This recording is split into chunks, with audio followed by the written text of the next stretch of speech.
आज हम जो क्वेश्चन देखेंगे वो ये हैं। The frequency with which a job position falls vacant in an organisation is referred to as A employee turnover, B absenteeism, C induction, D reinforcement. तो इसका आंसर होगा employee turnover. The fortificant used in iodide: A. Sodium iodide, B. Potassium iodide, sodium iodide, and D. Potassium iodide. Iodide salt में potassium iodide जो है वो फोर्टिफिकेंट के रूप में यूज किया जाता है। Serum vitamin D level are indicative of subclinical vitamin D deficiency. इसका आंसर होगा A <20। Following is not a method of nutritional assessment using biochemical method: A urinary iodine haemoglobin estimation, C serum retinol, D blood pressure. तो इसका answer जो है वो blood pressure है। ये जो ब्लड प्रेशर जो है वो बायोकेमिकल मेथड नहीं है। Biochemical method means laboratory test. Urine का भी लेबोरेटरी टेस्ट होता है, हीमोग्लोबिन का भी लेबोरेटरी टेस्ट होता है, एंड सीरम रेटिनॉल का भी लेबोरेटरी टेस्ट होता है। और एक ऐसा है जिसका लेबोरेटरी टेस्ट नहीं होता। In the study of language, the term surface structure and deep structure can be associated with A. Albert Bandura, B. Noam Chomsky, C. Jane Elliott, D. B.F. Skinner। तो इसका आंसर है Noam Chomsky. The overall female literacy according to census 2011 is 54.6%, B 10.8%, C 65.5%, D 38.2%। तो 2011 की जनगणना के अनुसार जो female literacy है यानी महिला साक्षरता है वो 65.5% है। Which of the following is not a hand printing technique? इनमें से ऐसी कौन सी टेक्निक है जो कि हैंड प्रिंटिंग टेक्निक नहीं है? A duplex, B screen, C block और डी स्टेंसिल। तो इसका आंसर होगा डुप्लेक्स। डुप्लेक्स में क्या करते हैं, दो जिस भी रोलर के बीच निकालते हैं उसमें दोनों साइड से प्रिंटिंग होती है। मीन दो रोलर के बीच से कपड़े को निकाला जाता है जिससे कपड़े के बोथ साइड प्रिंट होती है। तो यह हैंड टेक्निक नहीं है। Which of the following garments finishes is used for finishing number of garments together? Foam press, tunnel, buck press और die press। तो इसका आंसर होगा tunnel. Electromyography is a method used for measuring muscle fatigue. B. Electric phenomenon occurring in the muscle. C. Electric phenomenon occurring in the bones.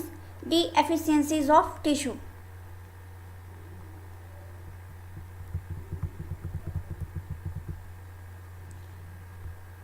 तो electromyography जो है वो electric phenomenon occurring in the muscle, इसको measure करने के लिए use किया जाता है। The act which governs consumer disputes redressal forum is A the Bureau of Indian Standard Act, B the Consumer Protection Act, C the Trade Merchandise Mark Act, D Restrictive Trade Practices Act।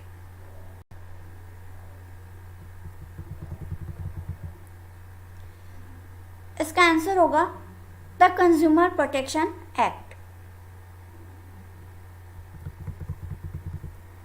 Diffusion of innovation theory. Diffusion of innovation की जो theory है वो A Everett Rogers, B Aristotle, C Wilbur Sackman and D Shannon and. तो diffusion of innovation जो theory है वो Everett Roger के द्वारा दी गई है। International literacy day is celebrated on A 8 September, B 8 October, C 8 November, D 8 August. International literacy day means अंतर्राष्ट्रीय साक्षरता दिवस, वो कब सेलिब्रेट किया जाता है? वो 8 सितंबर को सेलिब्रेट किया जाता है। Operating expenses in any food service organisation include labour, depreciation, replacement and maintenance, rent and food. यहाँ कुछ कोड्स दिए हैं, वो कोड्स के थ्रू आपको इनके ऑप्शंस चुनने हैं। तो इसमें डेप्रिसिएशन, रिप्लेसमेंट एंड मेंटेनेंस और रेंट, ये जो है वो ऑपरेटिंग एक्सपेंसेस के अंदर लिए जाते हैं, मीन्स ऑपरेट किया जाता है इन एक्सपेंसेस के थ्रू। तो वो है depreciation, replacement and maintenance and rent.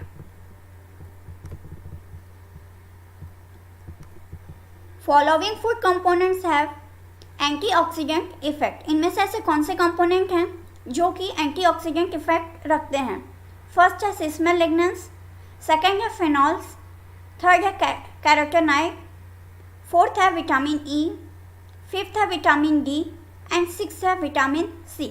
तो यहाँ कोड दिए हैं, ए में है थर्ड, फिफ्थ, सेकेंड और सिक्स, बी में है fifth, first, second and third, C में सेकेंड, थर्ड, फोर्थ और सिक्स, डी में फर्स्ट, सेकेंड, थर्ड और फिफ्थ। तो आपको इसमें से चूज करना है कौन सा करेक्ट आंसर है।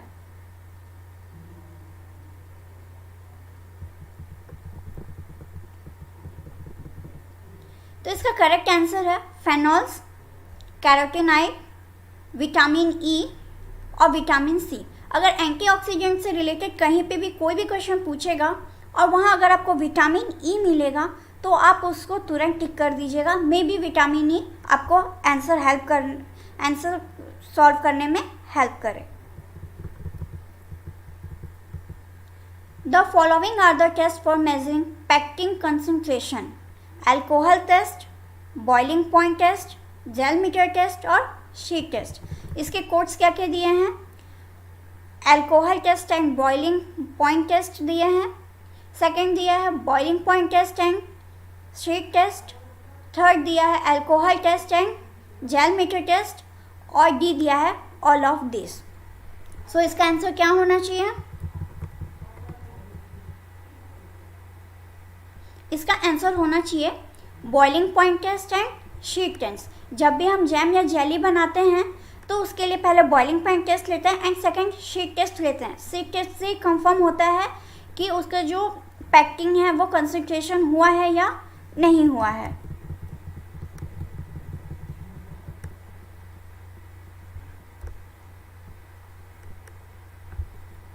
Thank you for watching. Keep watching. Please like, share and subscribe for more videos and updates.